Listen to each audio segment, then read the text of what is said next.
What's up, YouTubers? Josh here with ATX Guitar Lessons. Let me adjust the camera there.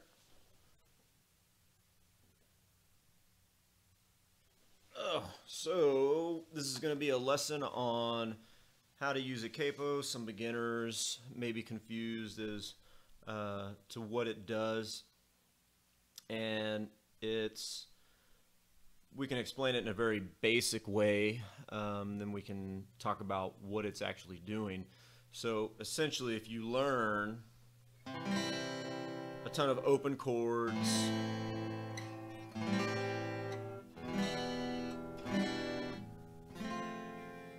that you can play right by the nut here, essentially when you put a capo on your guitar, and this is not a great one, I mean, it works, but there are much better ones out there. I need to get a new one.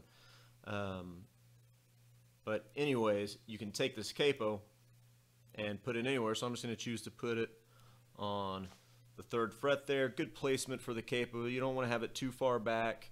You don't want to have it on top of your fret bar.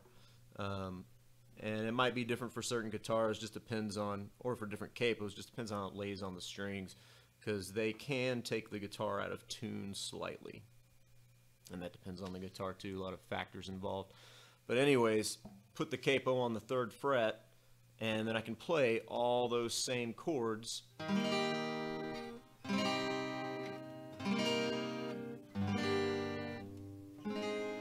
exactly as I do when I'm down here. So basically the capo acts as this little piece of plastic here, the nut. Right, so it just shoves us further up the guitar, and we can use those exact same shapes, because if I take it off and then I do those chords, not going to sound very good.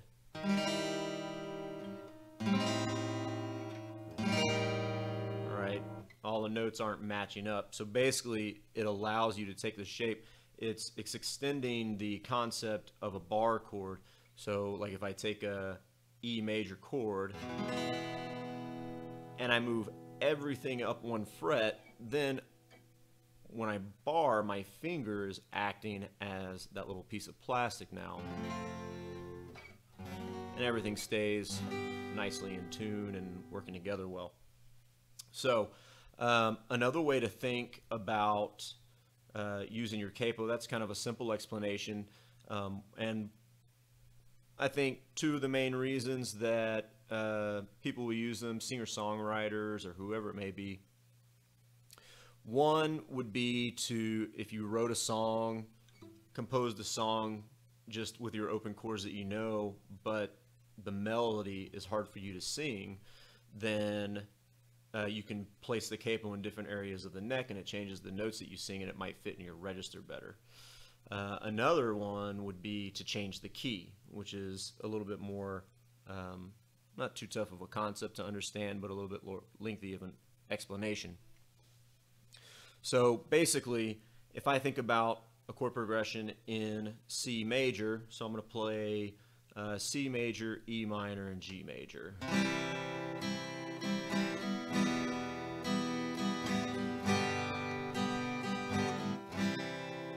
All right, just 3 chords there. That's in the key of C major. I started on C, I ended on C, and those 3 chords are from all the notes in those chords are in the key of C major. So if I go back and put my capo on the 3rd fret here and I play those same chords, obviously it sounds different. The chord voicing is the same. The voicing basically refers to the distance between each note.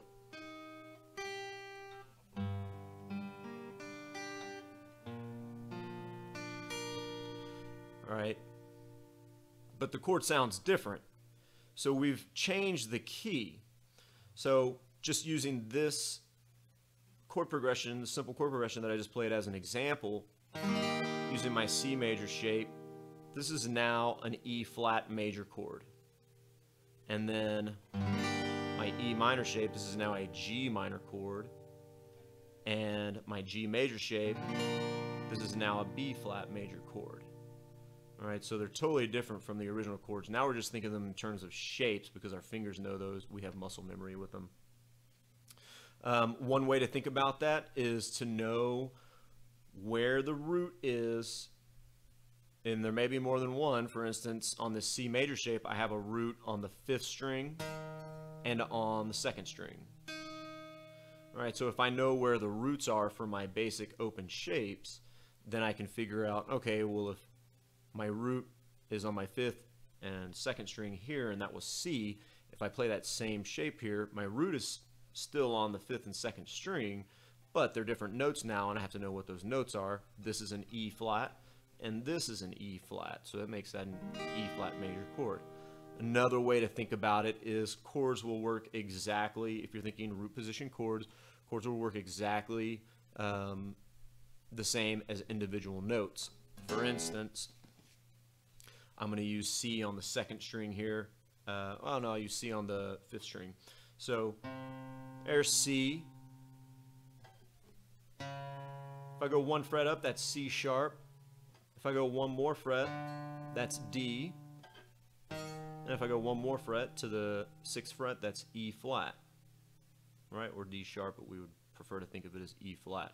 So it works the exact same way with chords. This is where my finger is going to end up when I have the C major shape down with the capo on the 3rd fret. So I'm going to play these chords. They're not going to sound right, but I'm just going to scoot up the exact same way that I did with these individual notes. So C major, C sharp major, although it's going to sound wrong, D major.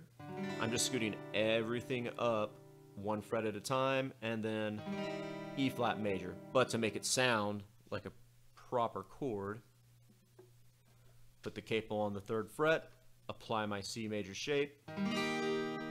Now it sounds like an E flat major chord. Anyway, so just a basic explanation of that. If you guys have any questions, please let me know. Leave comments, like. Please visit www.htxguitarlessons and subscribe to the YouTube channel. I would appreciate it. Let me know if you have any questions. Good luck, guys. See you next time.